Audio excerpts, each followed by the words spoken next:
Hey folks, Daily Landsblog for the 14th of May 2018. This will be part one about Luke.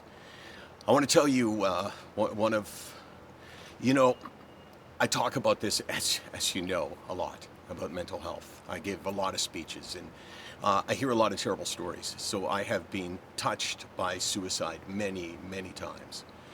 Touched by it when I hear the pain that someone experiences, when I hear from a parent, and I've heard this too many times.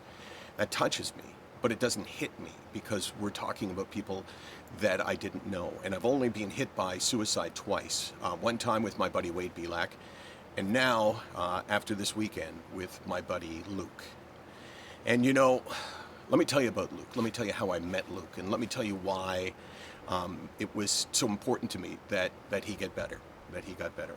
I was walking around the corner with my dog probably a year and a half ago, maybe 2 years ago, I'm not sure. I met a woman who said, "Oh, you're Michael Landsberg. I just want to let you know that my husband, Luke, has been struggling very severely with depression. He's been in CAMH, and I just want to let you know that he follows you and follows what SickNotWeak does." And, I thought that was nice. And then a month later or so, I'm walking and I see her, and right away I know that the guy with her is Luke. And I say, "Hey, are you Luke?" And he says yes. And she starts to speak. And she is speaking on his behalf because I could tell. I looked into his eyes and I could feel myself in there. I could feel myself from the past when I really struggled. That sense of, I wish so badly that I could be me, so I could engage in this conversation, but I can't. I saw that sort of that blurred stare where he wasn't really looking at me, he was looking helplessly for something. And I just, it made me just so sad for him. And this was a guy who actually was doing better at that point. So we kept in touch. He lives like virtually right around the corner from me, and we would message back and forth. And these days it seems like electronic messaging is the way you can keep in touch with someone, just on a sort of casual, instant basis, where I would send him an email that said, "Hey Luke, how you doing?" And he would message me back, "Not good." And there was a lot of not goods, and there was a lot of I'm really struggling, and I found it all heartbreaking. And then I guess this would have been maybe 6 months ago.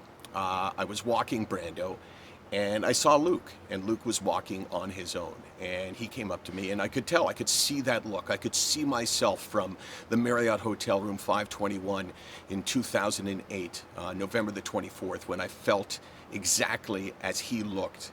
And I said, "Hey, Luke, do you want to walk with me?" And he said, "Nah, it wouldn't be very good company." And I said, "Look, here's the deal. I feel okay. And I'm a talker, so let's go, and I will talk, and you will listen, and you have no obligation whatsoever."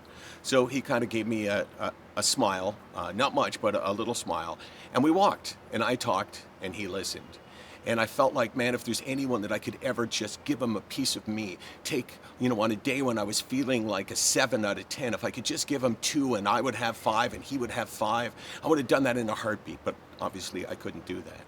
And we kept in touch over the next 6 months, which brings us up to date. And I'll tell you the rest of that story tomorrow. And it's a tough one for me, and it's kind of a reminder to me of many things on a personal level, of how sick I was, of where I could have been, and why we need to keep talking. SickNotWeak.com, 24 hours a day, 364 days a year. We're here for guys like Luke.